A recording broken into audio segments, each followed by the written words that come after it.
Picture this: the turn of the 16th century.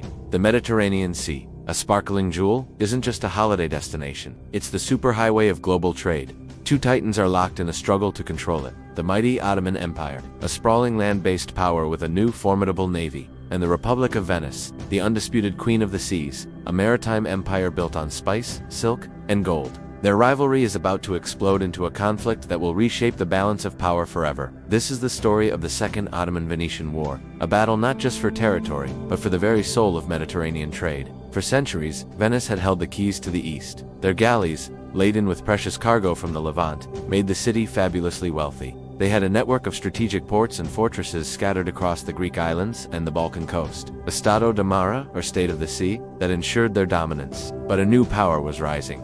Under Sultan Mehmed the Conqueror, the Ottomans had taken Constantinople in 1453, and their ambition didn't stop there. They were looking westward, to the sea.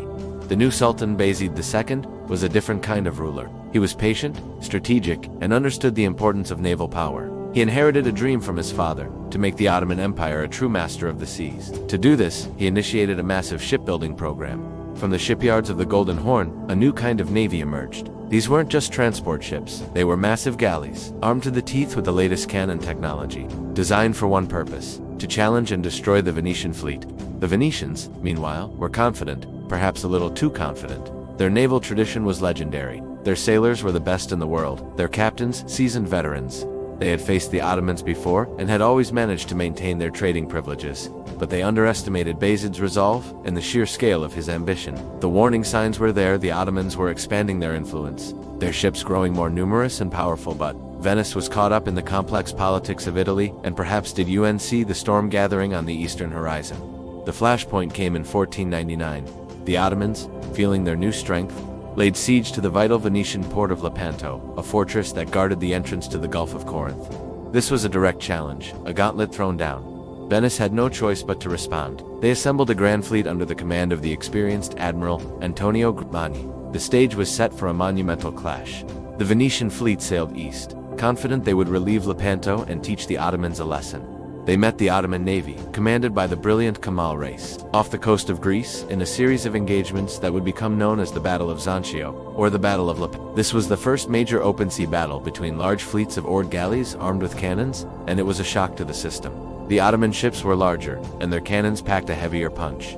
Kemal Reis employed innovative tactics, using his firepower to devastating effect. One of the most dramatic moments of the battle involved the clash between two massive flagships. A Venetian captain, Andrea Lorden, heroically rammed his ship into the flagship of an Ottoman commander. The two colossal vessels became locked together, a floating battlefield of fire, smoke, and steel.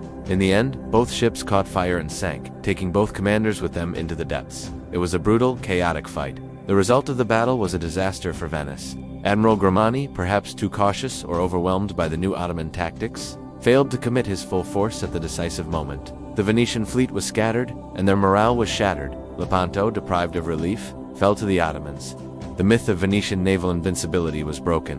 When Grimani returned to Venice, he was disgraced, arrested, and thrown in chains. It was a stunning fall for the Republic. The loss of Lepanto was just the beginning. The war now raged across the sea. In the year 1500, Kemal Reis and his fleet continued their offensive. They systematically targeted Venice's key strongholds. One by one, the fortresses of Mo and Corin, in southern Greece, known as the Two Eyes of the Republic, were besieged and captured. These ports were essential links in Venice's trade chain, providing safe harbor and supplies for their ships. Their loss was a catastrophic blow, severing a vital artery of Venetian commerce. Venice was reeling. They were fighting a war on their own terms. In their own element, the Siand, they were losing. They desperately sought allies. They turned to Spain, the Pope, and even France, patching together a Christian coalition to counter the Ottoman threat. For a moment, it seemed like the tide might turn. A combined Spanish-Venetian fleet managed to capture the island of Cephalonia, a small but symbolic victory. But the alliance was fragile. The European powers had their own rivalries and agendas. Spain was more interested in its own ambitions in Italy, and the coalition soon fell apart. Venice was left to face the might of the Ottoman Empire largely on its own. The war became a grueling struggle of raids and The Ottomans pushed into the Adriatic Sea, their ships even appearing within sight of Venice itself, causing panic in the city. The Venetians, in turn, launched daring raids on Ottoman territory, but they couldn't land a decisive blow. By 1502, both sides were exhausted. The war was incredibly expensive, draining the treasuries of both Venice and the Ottoman Empire. Venetian trade was crippled. Without safe passage and secure ports, their merchant galleys couldn't sail to the Levant. The flow of spices, silks, and other luxury goods that were the lifeblood of the city's economy had slowed to a trickle. The Rialto markets grew quiet. Venice was bleeding wealth. Finally, in 1503, Venice sued for peace. The resulting treaty was a bitter pill to swallow. They had to officially recognize the Ottoman conquests. Lepanto, Modin, and Coron were gone for good. Venice was forced to pay a hefty annual tribute to the Sultan for trading rights in the Black Sea. Although they managed to hold on to a few key islands, the war marked a fundamental shift in power. The Ottoman Empire was now the dominant naval force in the eastern Mediterranean. The war had profound consequences. For Venice, it was the beginning of the end of their maritime supremacy. They would remain a significant naval power for some time, but they would never again enjoy the unchallenged dominance they once had. They were forced to look for new trade routes and new economic strategies, shifting their focus more towards their mainland territories in Italy. For the Ottoman Empire, this was a moment of triumph.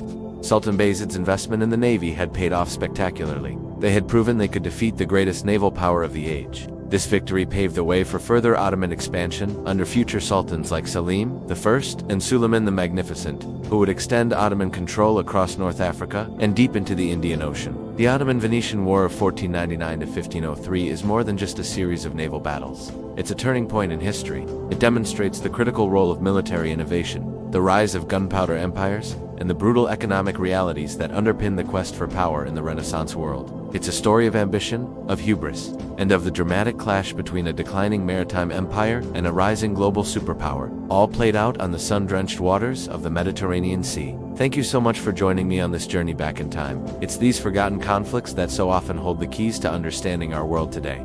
If you found this story as fascinating as I do, please hit that like button, and consider subscribing for more deep dives into the epic moments of history. Let me know in the comments what you think. Was Venice's decline inevitable, or could they have won this war? I'd love to hear your thoughts. Until next time, stay curious.